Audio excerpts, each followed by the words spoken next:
You're running out of time. Buddha says that's the point.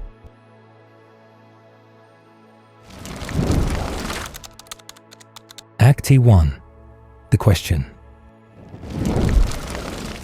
6 monks were asked a simple question.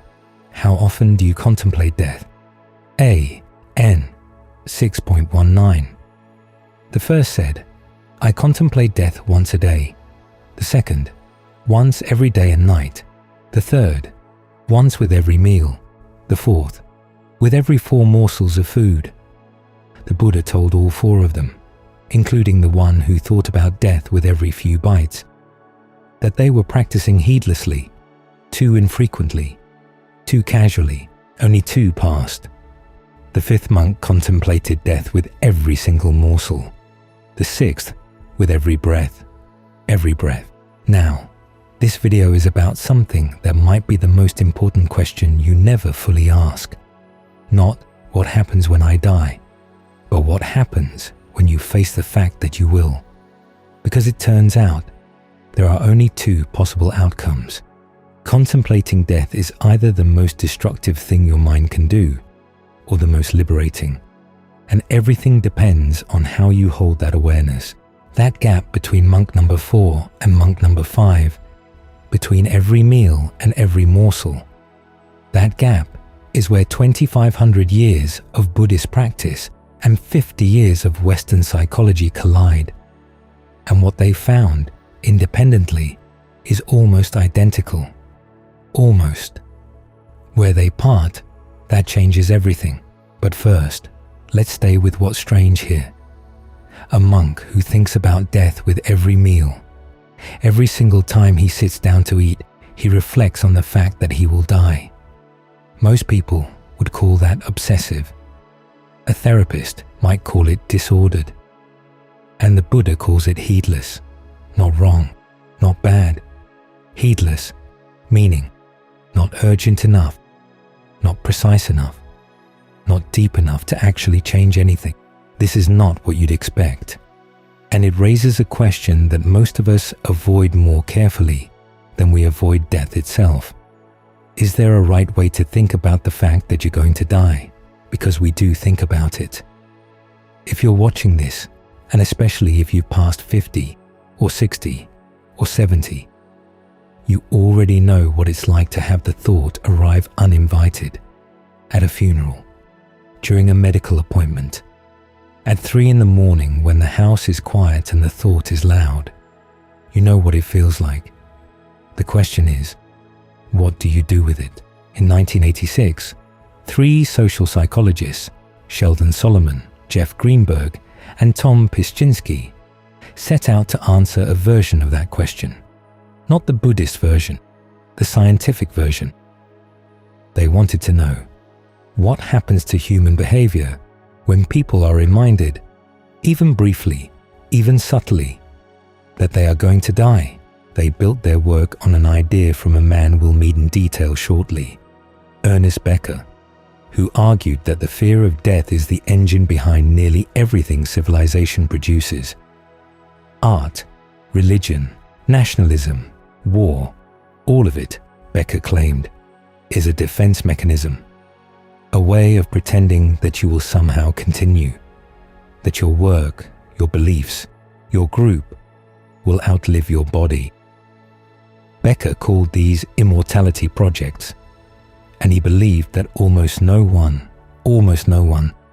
can look at death directly without flinching. Solomon, Greenberg, and Pyszczynski took Becker's philosophical argument and turned it into something testable. They called their framework terror management theory, TMT, and over the next 3 decades, they and their colleagues ran more than 500 experiments, 500 ways of asking the same question. What happens when you remind a human being that they're mortal? The findings were consistent, and they were disturbing. Here's one. Municipal court judges, real judges making real decisions, were divided into 2 groups. One group was given a simple questionnaire that included 2 questions about their own death. Nothing dramatic, just, Describe the emotions that the thought of your own death arouses in you. And what do you think will happen to you physically as you die? The other group, the control, filled out a questionnaire about something neutral. Then both groups were given the same case, a woman arrested for a routine offense, and the judges were asked to set bond. The control group set bond at an average of $50. The group that had been reminded of their own mortality, $455, more than 9 times higher. Same case, same facts, same legal standards. The only difference, a few sentences about death, answered minutes earlier. Now, before we move on, a note of honesty. The field of terror management theory has faced scrutiny. A large-scale replication effort, many labs 4, raised questions about the reliability of some individual findings. The broad pattern across 500 studies holds, but specific results, including this judge's study, should be held with appropriate caution. Science earns trust by being honest about its edges. So do we, but even with that caveat, the direction is clear, and it's been replicated in dozens of variations. Remind people of death, and they become harsher toward those who are different, more aggressive toward outsiders, more attached to their own worldview, more materialistic.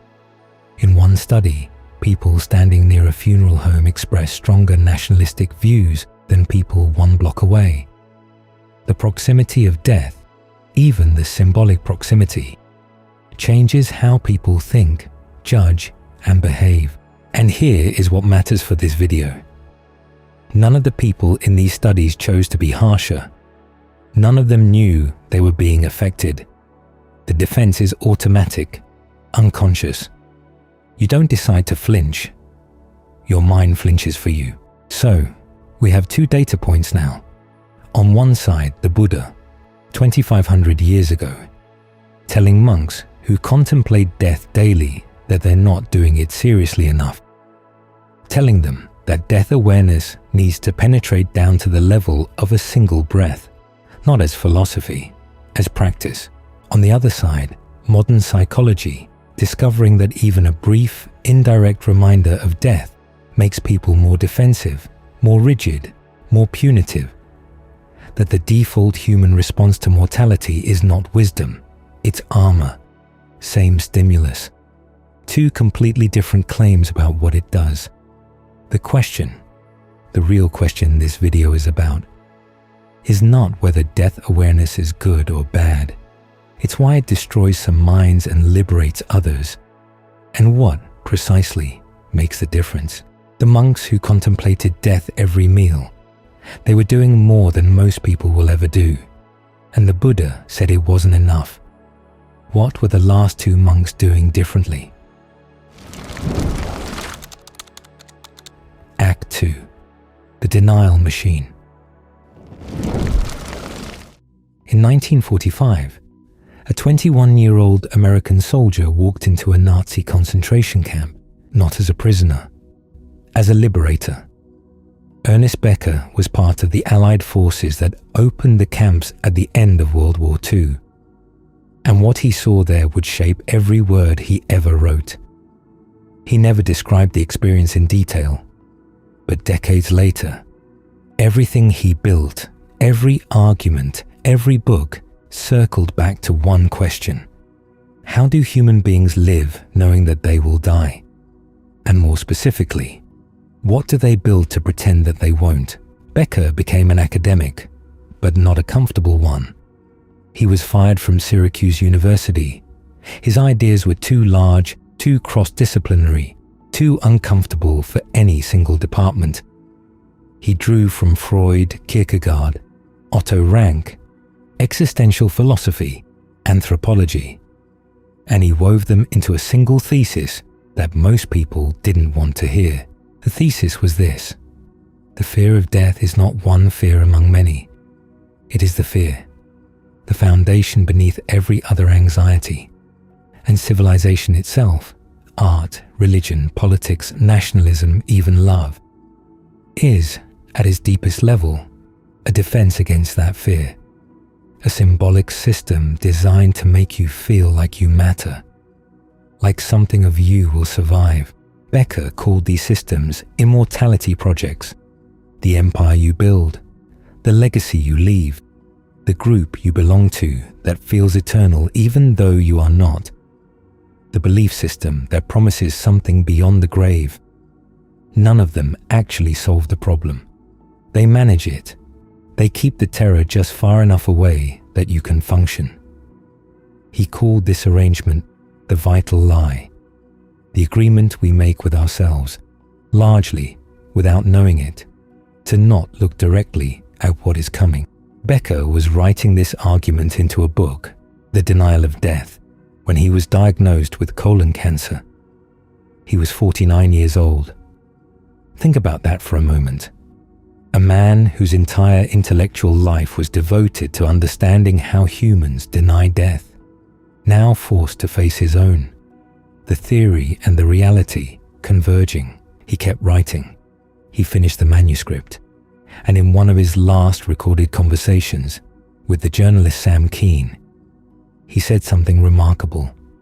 From what would turn out to be his deathbed, Becker said, "This is a test of everything I've written. Not a retraction, not a collapse, a test." He knew his own theory predicted that he should deny, defend, build one last symbolic wall. And he was watching himself to see if he would. Becker died in March of 1974. 2 months later, The Denial of Death was awarded the Pulitzer Prize. He never knew. Now, an important clarification. Becker's argument is sometimes reduced to, denial is inevitable. Humans cannot face death. But that's a misreading. Becker himself, on that deathbed, was attempting exactly what his theory said was nearly impossible. And the Ernest Becker Foundation, which carries his work forward, has been clear. Denial is the default, not the destiny. It is possible, difficult, rare but possible, to face up. The question is how. Becker pointed to the problem with extraordinary precision. He did not live long enough to build a solution. His students did something else.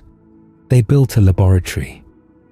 Solomon, Greenberg, and Pishchinsky, the 3 psychologists we met in Act 1, took Becker's philosophy and made it empirical. Their terror management theory was, in essence, a machine for testing the vital lie. And what the machine found across 500 studies in over 30 countries was a pattern so consistent it became almost predictable. Remind people of death, even subtly, even unconsciously, and a specific set of defenses activates. First, worldview defense. Whatever you already believe, you believe harder. Your political views sharpen. Your tolerance for ambiguity drops. People who agree with you become more trustworthy. People who disagree become more threatening. The judge's study was one example. Harsher sentences after a mortality reminder. But there were hundreds of others. Students who were reminded of death rated essays criticizing their country more negatively and essays praising it more positively. The content of the essays hadn't changed. The readers had. Second, self-esteem striving. After mortality reminders, people become more attached to markers of personal significance, status symbols, achievement, physical appearance, anything that says, I matter, I am someone. My existence has weight. Third, in-group identification. The group you belong to, your nation, your religion, your team, becomes more important, and the boundary between your group and outsiders becomes sharper. This is where TMT intersects with some of the darkest patterns in human behavior. It's not that death causes tribalism, but death anxiety amplifies it. The fuel was already there. Mortality salience lights the match, and here is the detail that matters most. These defenses operate below awareness. The judges in the Bond study did not think, "I was just reminded of death, so I'll punish this woman more harshly."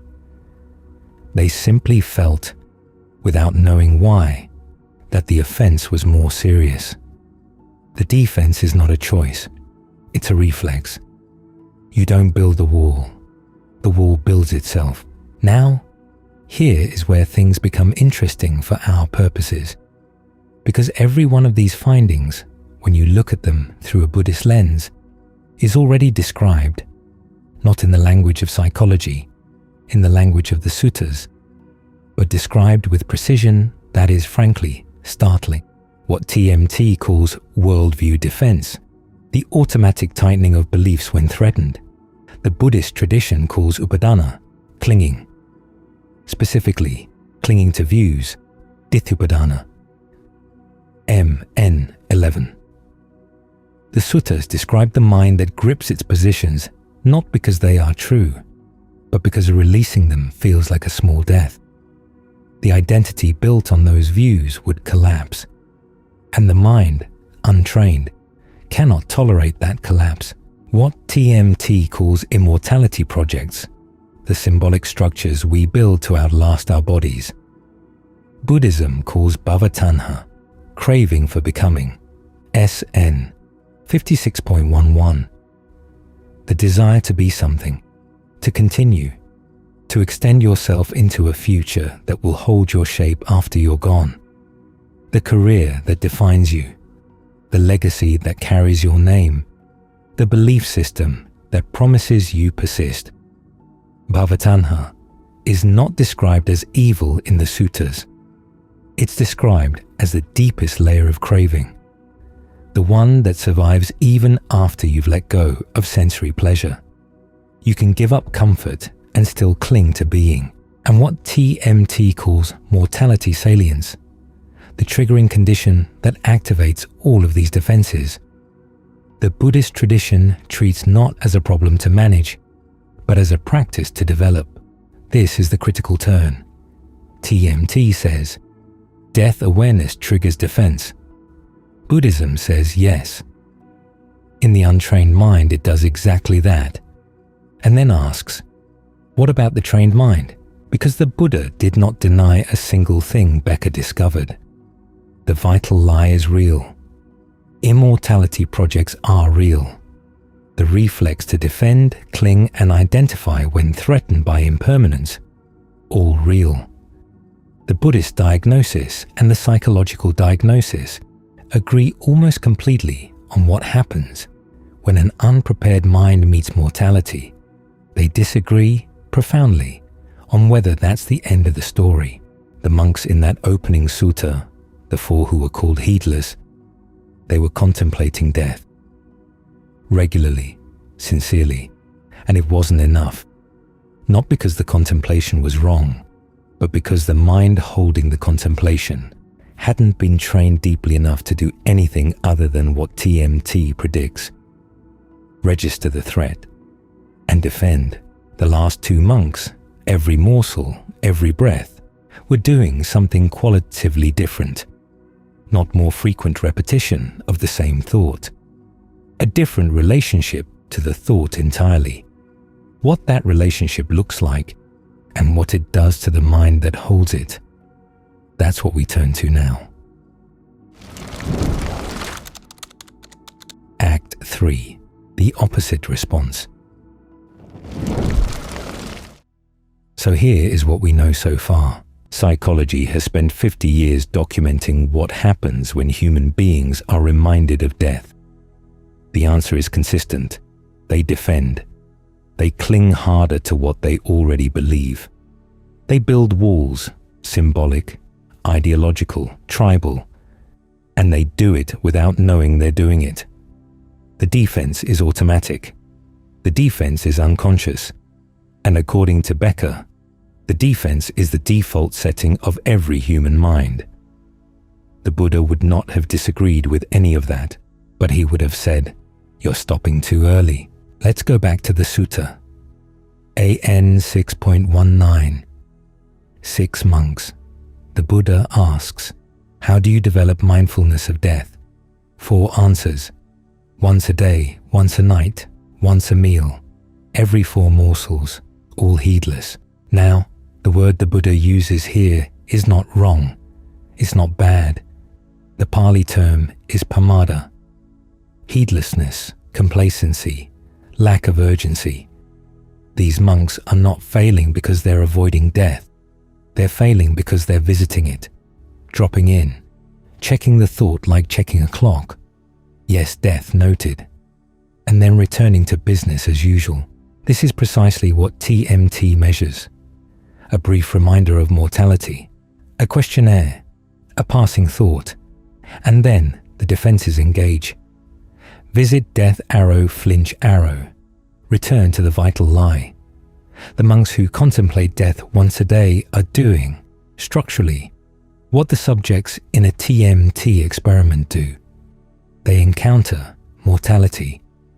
They don't stay long enough for anything to change. The 5th monk, every morsel of food. The 6th, every breath. The difference is not frequency, it's continuity. These monks are not visiting death. They are living inside the awareness of it. There is no gap in which the defense can reassemble. No moment where the mind slips back into the assumption that there is time. The awareness is not a thought they have. It is the field in which every other thought arises. The Buddha's word for what these 2 monks possess is apamada, the opposite of heedlessness, usually translated as heedfulness or diligence, but it means something closer to the refusal to look away, not grim, not morbid, simply continuous. And the sutta that follows, AN 6.20, describes what this practice actually produces. It does not produce despair. It produces one of 2 outcomes, and both of them are useful. If the practitioner examines their mind and finds unskillful qualities, attachment, aversion, delusion still operating, then the awareness of death generates what the text calls head-on-fire urgency. AN 6.20 Samvega, the kind of urgency you feel when your hair is literally on fire.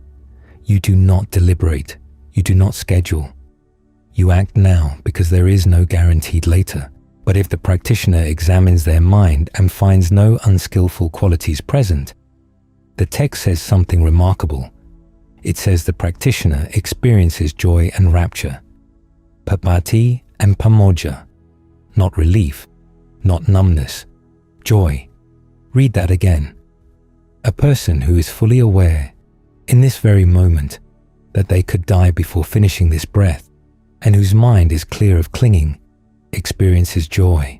This is the opposite of what terror management theory predicts, not the opposite of what TMT measures, because TMT measures untrained minds, but the opposite of what the field assumed was the only possible response. Death awareness, in a mind that has been trained to hold it without flinching, does not trigger defense. It triggers clarity, and clarity, when it has nothing to defend, becomes something that looks very much like freedom. The Buddhist tradition has a name for this emotional arc, though the name comes not from the suttas directly, but from the interpretive framework of the monk and scholar, Thanissaro Bhikkhu. One of the most influential translators of the Pali Canon working today, Thanissaro describes a 2-stage response to existential confrontation. The first stage is samvega, a word that has no clean English equivalent. It means something like the shock, urgency and dismay that arises when you see the full weight of impermanence, suffering, and the futility of the cycle. It is the moment you truly understand that the things you're clinging to cannot hold, not intellectually, viscerally. The second stage is pasada, serene confidence, not in a belief, not in a promise. Confidence that there is a practice, a path that can meet the crisis samvega reveals. Pasada is what keeps samvega from becoming despair. This framework, samvega without pasada, is nihilism. Samvega with pasada is the beginning of the path, is Thanisaro's structuring, widely respected in the tradition, but not universally shared.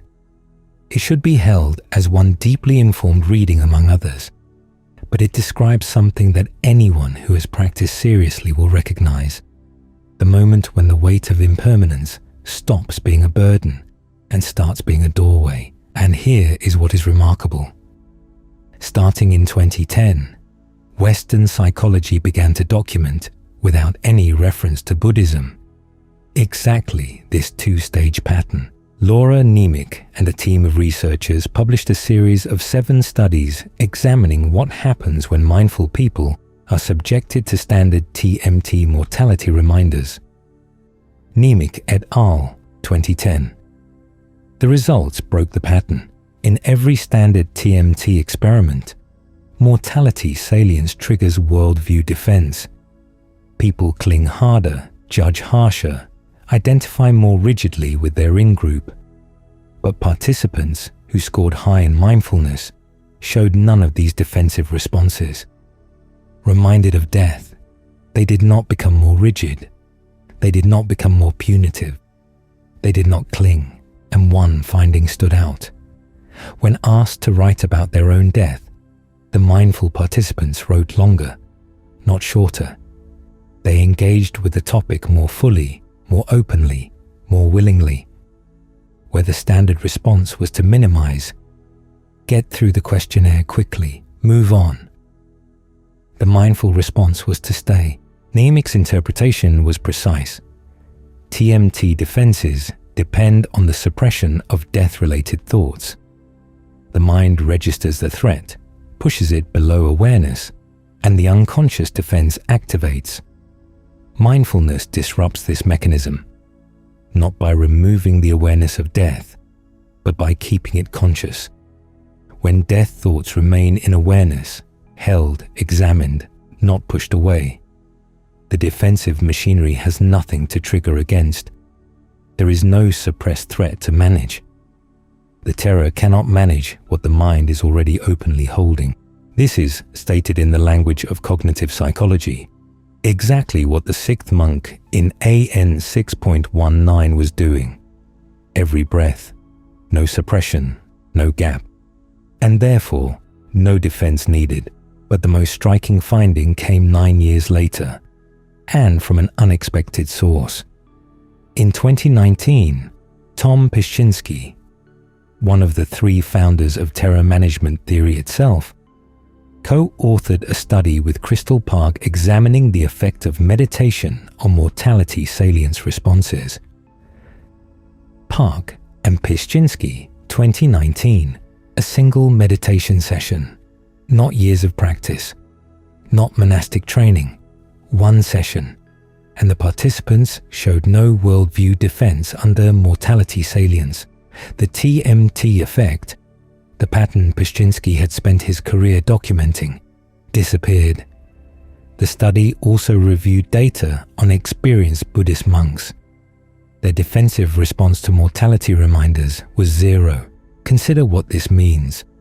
The scientists who built the framework for understanding death anxiety, who demonstrated across 500 studies that death awareness triggers unconscious defense, tested what happens when you add the one variable Buddhism has been refining for 25 centuries, and the defense dissolved. Even TMT's own creators found that the Buddhist response works. Irvin Yalom, the existential psychiatrist, now in his early 90s, arrived at a similar place by a different road. He spent 60 years working with patients facing death, terminal patients, aging patients, patients whose anxiety about mortality had become unbearable. And over those decades, he came to a conclusion that would have made the Buddha nod.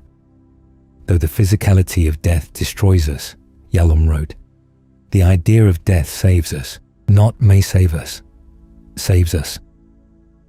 The man who spent his career sitting with dying people concluded that the awareness of death held openly, not suppressed, is among the most powerful forces for authentic living that a human being can access. Yalom is not a Buddhist. He has never, as far as the record shows, practiced maranasati, but his conclusion converges with the suttas so closely that the gap between them becomes almost invisible. The idea of death saves us. Heedfulness is the path to the deathless, because that is exactly what the Dhammapada says. Verse 21. Heedfulness is the path to the deathless. Heedlessness is the path to death. The heedful do not die. The heedless are as if already dead. D.H. p. 21. The paradox is precise. The path to the deathless runs through death, not around it. The monks who contemplated death every breath were not pursuing morbidity. They were pursuing what lies on the other side of morbidity, the place where awareness has consumed every illusion, and what remains does not die, not because it is eternal, because it was never the kind of thing that could. Act 4. Where they part. So far, this video has told a story of convergence. Two traditions, separated by 25 centuries, operating in different languages, using completely different methods, arriving at remarkably similar observations about what death awareness does to the human mind. But convergence is not agreement. And the places where Buddhism and Western psychology part are not minor details. They are fundamental disagreements about what death is, what it reveals, and what, if anything, lies beyond the response. There are four. The first disagreement is about the default. Ernest Becker believed that denial is the baseline condition of human consciousness, not a choice, not a failure, the architecture. The mind is built to avoid its own mortality, and the elaborate systems we construct, cultural, religious, ideological, exist because the mind cannot function under the full weight of death awareness. The vital lie is not optional, it is structural.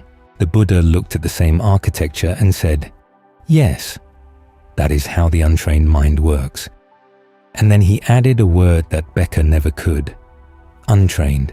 For Becker, denial is a description of the human condition.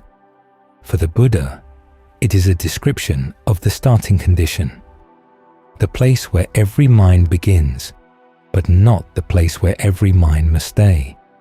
The difference between a diagnosis and a prison sentence. Becker describes the cell. The Buddha describes the cell, and then describes the door.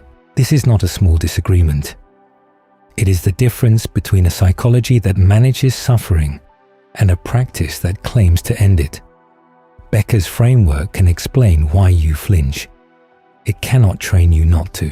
The second disagreement follows from the first, and it is the one this entire video has been circling. Same stimulus, opposite outcomes. Terror management theory has documented with rigor and across cultures that death awareness triggers defense, worldview hardening, identity clinging, aggression toward the unfamiliar.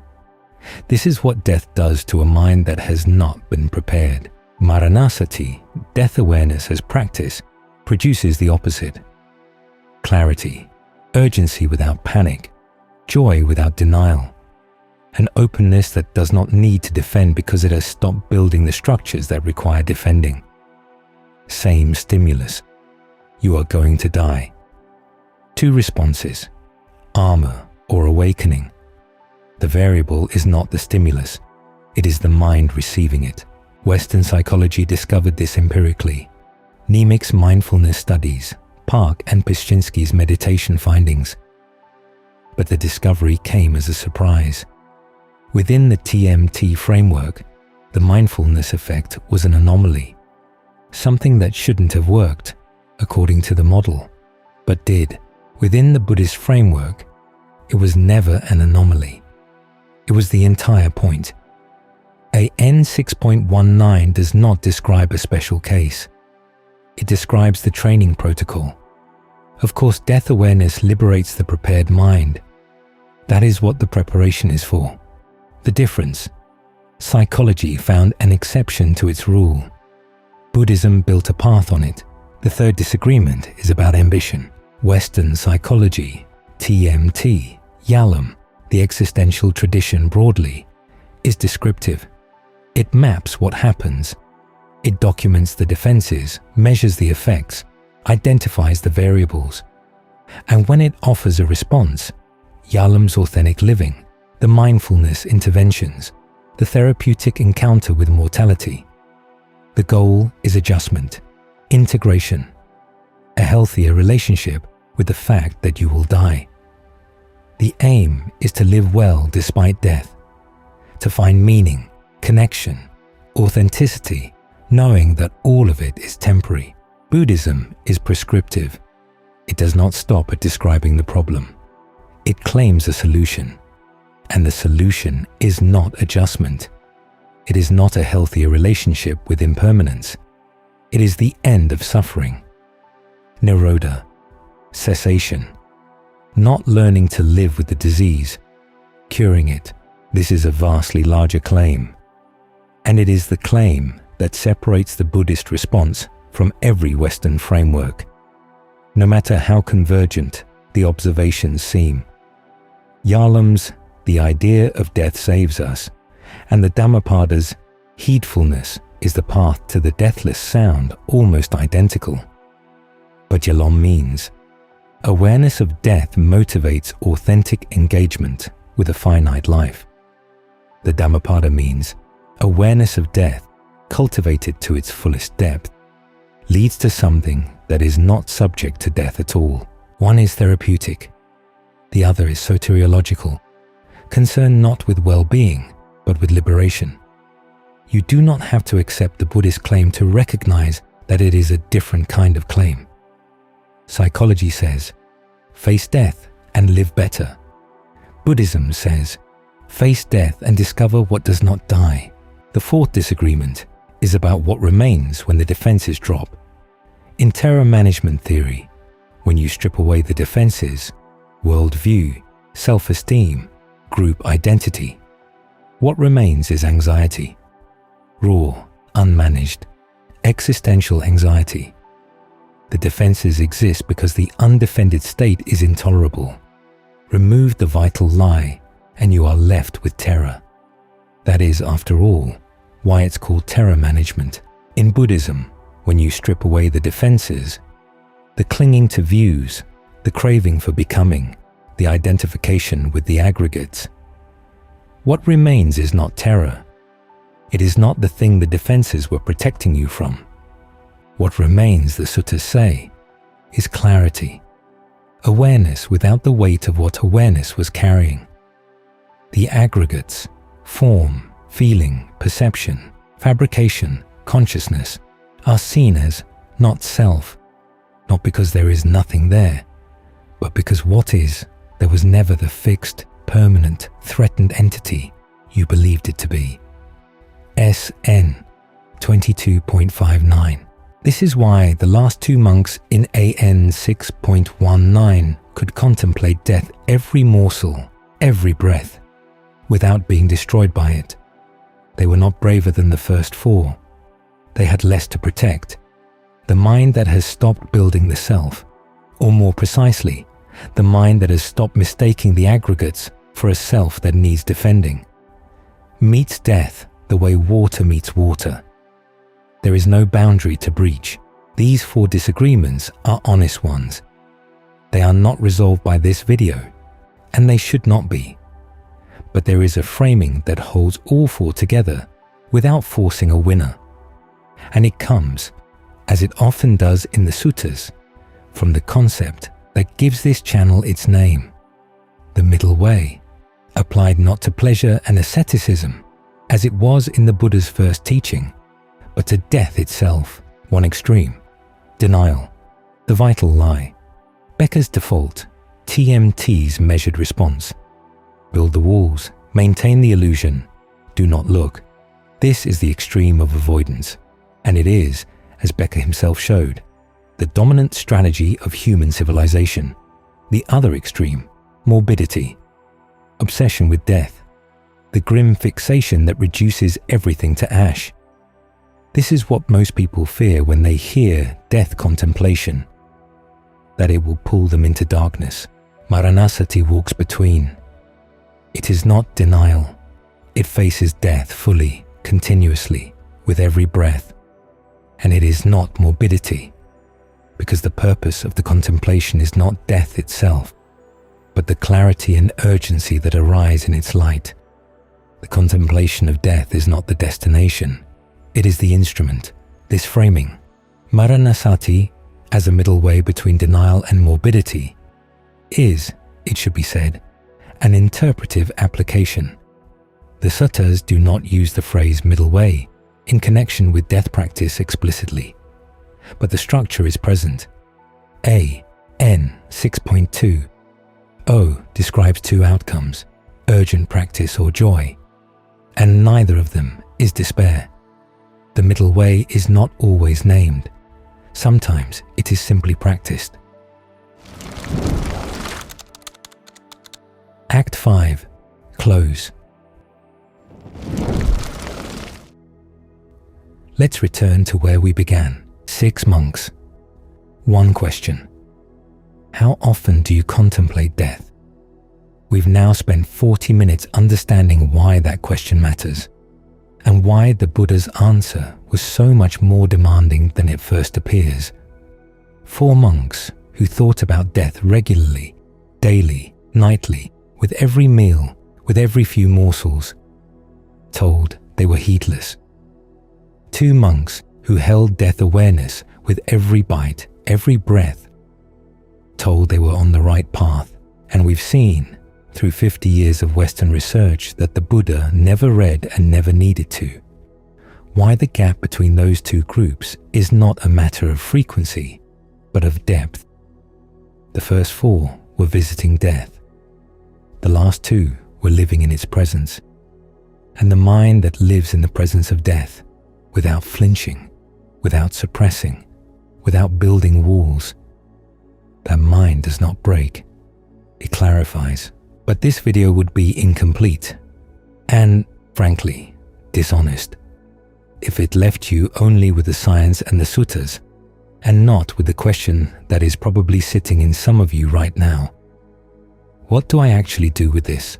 The Sutta Nipata, one of the oldest collections in the Pali Canon, contains a poem that addresses this directly. In the Sala Sutta, the Arrow Sutta, the image is simple. SN 3.8. Life is like a potter's vessels. Every single one, the beautiful and the plain, the large and the small, the finished and the unfinished, ends up broken. All of them. No exceptions. This is not consolation. This is diagnosis. And if the sutta stopped here, it would be exactly what most people fear death contemplation is. A reminder that everything you love will be destroyed, dressed up in poetry. But the sutta does not stop here. It says, knowing this, seeing this clearly, pull out your own arrow, the arrow of grief, the arrow of clinging, the arrow of the assumption that things should be other than they are. Pull it out and become, the Pali says, griefless, unbound, not numb, not indifferent, unbound, free to love what is here precisely because you have stopped demanding that it stay. And the 5 remembrances, chanted daily in monasteries across the Buddhist world, make the practice concrete. A. N. 5.57. I am of the nature to age. I have not gone beyond aging. I am of the nature to sicken. I have not gone beyond sickness. I am of the nature to die. I have not gone beyond dying. All that is mine, beloved and pleasing, will change and vanish. 4 statements. Each one a door that the untrained mind keeps locked, and each one, as TMT would predict, capable of triggering every defense the mind can construct. But there is a 5th remembrance, and it changes everything. I am the owner of my actions. Whatever I do, for good or for ill, that I will inherit. This is the counter-morbidity that runs through every Buddhist teaching on death. You will die, and your actions matter. You cannot control the fact of death, and you are not helpless. The first 4 remembrances strip away the illusion of permanence. The 5th returns something in its place. Agency. Not the power to live forever, the power to live well, knowing that you won't. And here, the final piece of evidence, not from the suttas, from a hospital. In 2010, Jennifer Temmel and a team of researchers at Massachusetts General Hospital published a study in the New England Journal of Medicine that quietly confirmed what both the Buddha and Yalom had been saying for a very long time. Temmel et al. 2010, NEJM.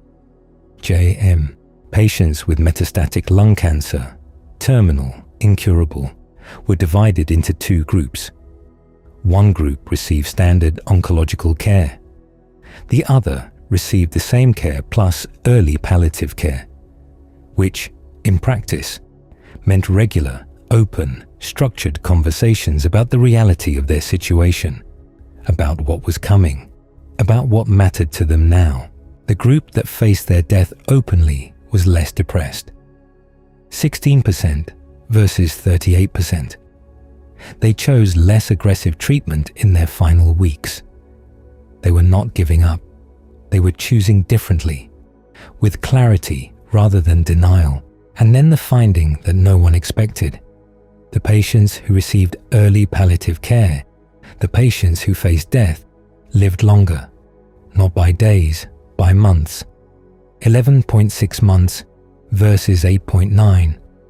Almost 3 months of additional life, gained not by fighting harder, but by looking clearly. Facing death did not shorten their lives. Denial did. The Buddha died at the age of 80 in a small town called Kusinara, surrounded by his monks.